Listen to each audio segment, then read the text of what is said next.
de la Suprema Corte de Justicia de la Nación de manera virtual y que estaría tomando la palabra, que me confirmen si tenemos a Arturo Saldívar, el ministro presidente de la Suprema Corte de Justicia de la Nación. Si lo tenemos, compañeros, vamos a ver y escucharlo en vivo y en directo aquí en Sin Censura. Vamos y escuchamos, vemos y escuchamos. Toca ahora el considerando quinto, que es el estudio de constitucionalidad de la consulta. Señor ministro ponente Luis María Aguilar, tiene usted el uso de la palabra. Gracias, señor presidente. Voy a ser muy breve. El proyecto que ya se conoce en general, desde luego por ustedes, señoras y señores ministros, tiene aproximadamente 43 o 44 cuartillas, de tamaño oficio, por cierto. Yo voy a hacer una presentación muy breve de solo 3 cuartillas, tamaño carta, para no modificar ya nada de lo que está puesto en mi propuesta.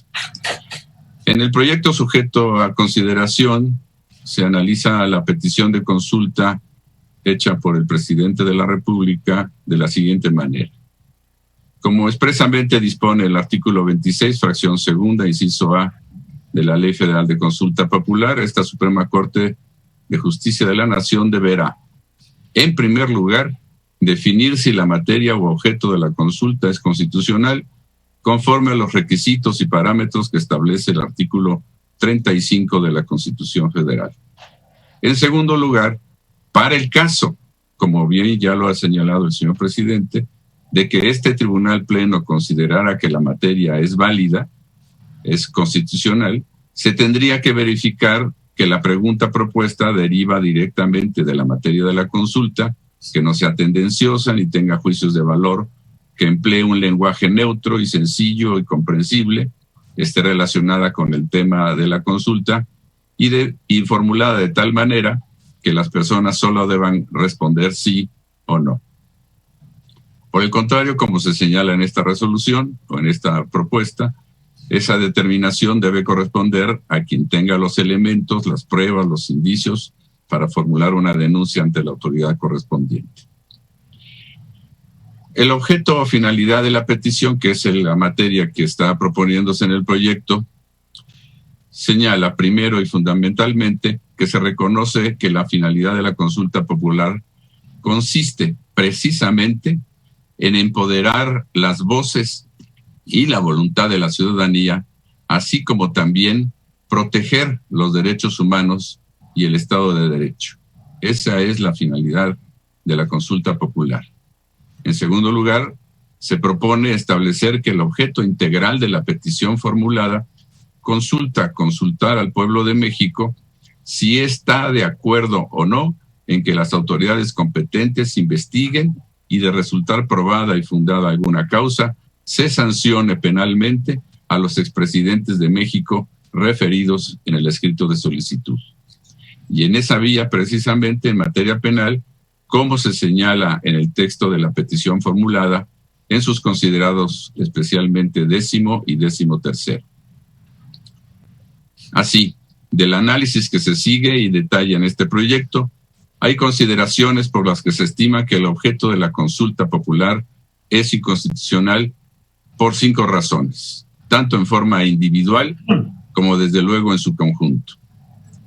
En primer lugar, el proyecto señala que la consulta por sí sola se considera inconstitucional, pues condiciona la eficacia y validez de los derechos humanos y sus garantías a lo que determina un sector de la población en una consulta pública, lo cual se considera que no es constitucionalmente posible, porque no es posible realizar una consulta popular que condicione la vigencia de los derechos humanos a lo que decida un grupo de la población, ya que los derechos humanos y sus garantías son indisponibles y mucho menos pueden ser restringidos en una consulta popular ni por nadie. Segundo, como segunda razón, en el proyecto se considera que el objeto de la consulta popular solicitada es inconstitucional porque pone en riesgo los derechos de las víctimas y de las personas ofendidas por los hechos presuntivamente sancionables a los que se refiere la solicitud y en su caso la pregunta. En este sentido, Debe recordarse que tanto toda persona como las autoridades del Estado mexicano se encuentran obligadas a denunciar cualquier hecho y con ello a que se lleven a cabo todas las investigaciones necesarias para llegar a la verdad y sancionar cualquier delito cometido por cualquier persona, sea un expresidente, un funcionario o cualquier otra persona. En tercer lugar, en esta propuesta, se dice que el objeto de la consulta popular, al identificar y señalar con claridad a las personas a las que se propone investigar penalmente, puede estimarse contrario al principio de presunción de inocencia y del debido proceso penal de esas personas, lo que evidentemente vulnera los derechos humanos. Conforme a diversos precedentes de esta Suprema Corte y de la Corte Interamericana de Derechos Humanos, las violaciones a la presunción de inocencia pueden generar la ilicitud de pruebas o, en casos más graves, la inconstitucionalidad de todo el proceso.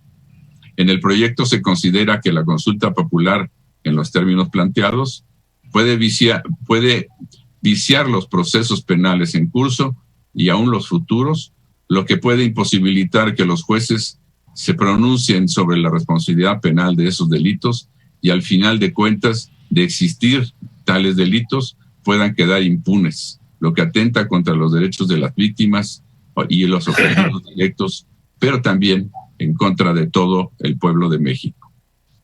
En cuarto lugar, y del mismo modo, la materia de esta consulta se estima inconstitucional porque involucra la restricción de las garantías o mecanismos para la protección de los derechos humanos, toda vez que la investigación y persecución y sanción de los delitos es una función esencial del Estado mexicano que no puede someterse a la decisión popular. Los derechos humanos no son negociables, por tanto se considera que no es procedente una consulta popular para hacer exigibles los derechos humanos ni el cumplimiento de sus garantías de protección. La quinta razón que se expone en el proyecto considera que la consulta popular es violatoria del principio de que a unas personas, en este caso expresidentes, se les somete al escrutinio público para determinar si se les debe investigar o no penalmente, mientras que al resto de las personas de este país no se les da ese mismo tratamiento. Finalmente, en el proyecto se prevé que si la mayoría de las personas consultadas, siempre que participe al menos el 40% del padrón electoral, se decidieran por el no, o sea, por no iniciar procesos de investigación, el resultado sería vinculante para todas las autoridades. Y precisamente para no vulnerar la autonomía y correcto funcionamiento de los órganos del Estado, es que se considera inconstitucional la consulta misma. De considerarse que la respuesta por un no fuera vinculante, esto demostraría entonces que la consulta popular sería innecesaria y realizarla llevaría a desnaturalizar la esencia de este tipo de ejercicios democráticos. Pues el artículo 35, fracción octava, apartado 2 de la Constitución expresamente señala: el resultado será vinculatorio para los poderes ejecutivo y legislativo federales y para las autoridades competentes. Con base en lo anterior, como ya lo adelanté, en el proyecto que someto a su consideración, se propone concluir que la materia de esta consulta popular es inconstitucional. Y ya para terminar, únicamente quiero enfatizar... Ahí están las declaraciones de Luis María Aguilar, el ministro de la Suprema Corte de Justicia de la Nación, que propone este proyecto para declarar inconstitucional la petición del presidente Andrés Manuel López Obrador para realizar la consulta popular que llevaría al juicio a los expresidentes. Déjame decir, Toño, que yo no soy ni cercano a ser un experto como esos grandes señores de la ley, como los ministros de la Suprema, pero nada más le faltó a Luis María Aguilar decir: digámosle no al comunista, digámosle no al autoritario. Casi le sale lo Gilberto Lozano, con mucho respeto lo digo, mi querido Toño. Lo que es peor, Vicente, considero que en todo caso tenemos una problemática aquí por las declaraciones y la forma de expresarse precisamente del ministro Luis María Aguilar. ¿Por qué? Porque es exactamente lo que maneja en su discurso Felipe Calderón. Los mismos términos, las mismas los mismos argumentos legales, la misma argumentación jurídica que utiliza Felipe Calderón, la está utilizando en esta justificación Luis María Aguilar. Lo que es peor, si nos vamos a estas que tú nos mencionas de poder resumir lo que un jurista está diciendo, en mi opinión, está verdaderamente asegurando, no podemos hacerle a los pobrecitos expresidentes lo que no le hacemos a los ciudadanos. Óigame, no, sí, por supuesto que nos hacen una serie somos víctimas de una serie de vejaciones, de violaciones a nuestros derechos fundamentales constantemente los ciudadanos. Y aquí lo único que estamos exigiendo es que se sepa, hay una consulta para saber si estos señores pueden ser enjuiciados por delitos por los que no pueden ser enjuiciados. No es que la gente, el pueblo de México, esté con antorchas pidiendo un linchamiento. Estamos exigiendo, con el puño arriba sí, pero estamos exigiendo justicia, Vicente. Mi querido Toño, déjame decir con mucho respeto, si hay tal cosa, que chingue a su madre Luis María Aguilar, cuando tenemos casos como el de Israel Vallarta, 14 años en el bote, luego de un montaje de Loret de Mola con Cárdenas Palomino, con García Luna, 14 años en el bote, este muchacho Israel Vallarta, y no se le ha declarado ni inocente ni culpable, y defienden a los expresidentes, a los pobrecitos expresidentes. No la chinguen. En este país en que la justicia es tan injusta, si me permiten esa expresión, que no chinguen. Te digo, yo no soy experto en leyes, pero mi sentido común, la voz del pueblo, me dice que estos siguen defendiendo a los malandros, a los indefendibles. Bueno, hay que decirlo, hasta el momento solamente ha sido en la postura de justificación del ministro Luis María Aguilar, que hay que insistir con esto, Vicente, hay que decirlo hasta el cansancio, hay que repetirlo porque hay gente que no lo sabe.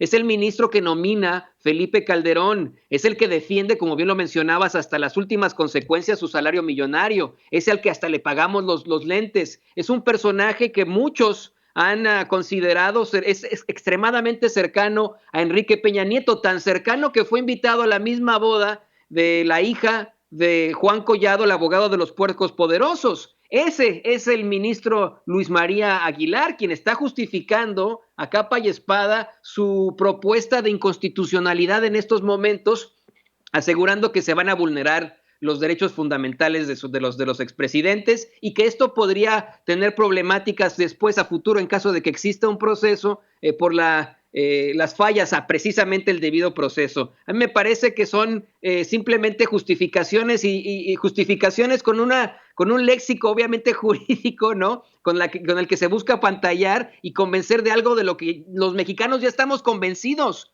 algo que los mexicanos ya sabemos, algo que la mayoría de los mexicanos queremos.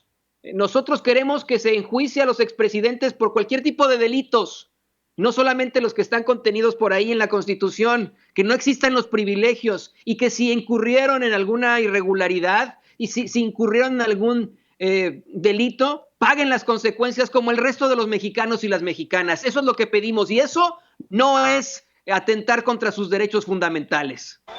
Imagínate, Toño, ahí te voy a dejar esto de tarea, que es el tema que nos ocupa. Que los ministros de la Suprema Corte de Justicia de la Nación digan no a la consulta popular que pide el juicio a los expresidentes en momentos en que la Unidad de Inteligencia Financiera, Santiago Nieto, ha confirmado que está investigando a Felipe Calderón y Enrique Peña Nieto como 2 de los 70 mencionados en las declaraciones de Emilio Lozoya, y que terminen siendo las autoridades de la Unidad de Inteligencia Financiera que demuestren irregularidades. ¿Cómo quedarían los ministros de la Suprema Corte de Justicia de la Nación? Además, puedo entender el lenguaje que tú dices, pero algo que es también muy importante. La gente, el presidente está haciendo eco del clamor de la gente porque el Poder Judicial no ha hecho su chamba. Si las autoridades, la fiscalía, los jueces ya hubieran hecho su chamba para procurar e impartir justicia, el pueblo no tendría la necesidad de estar exigiendo una consulta popular para enjuiciar a los expresidentes, entendiendo toda la melcocha que ha salido de los sexenios anteriores. Esa es mi lógica, ese es mi sentido común, Toño. Así es, pero vamos, la problemática con los juristas mexicanos, con los jueces, ministros y magistrados mexicanos es siempre buscar seguir la ley al pie de la letra. Esta idea que tienen desde el derecho romano, dura lex et lex, y no privilegiar a la justicia sobre el derecho, algo que por ejemplo aquí en los Estados Unidos sí se hace. Vicente, dime tú, que tú has vivido aquí tanto tiempo en los Estados Unidos, si un juez en estricto sentido va a privilegiar a una ley que a la justicia, que a lo que es verdaderamente justo, a esa constante y perpetua voluntad de darle a cada quien lo que le corresponde. Tú dímelo. Pues, mi querido Toño, tú tienes la respuesta. Estamos del mismo lado de la historia.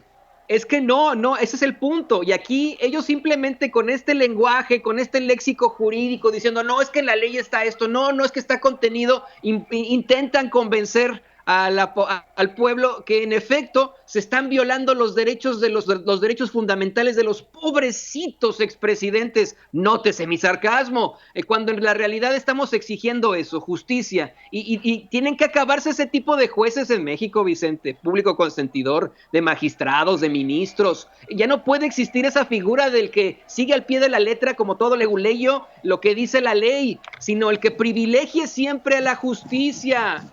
El humanismo y la justicia tienen que estar por encima de las leyes, por encima del derecho. Mi querido Toño, si te parece, me dicen que está en estos momentos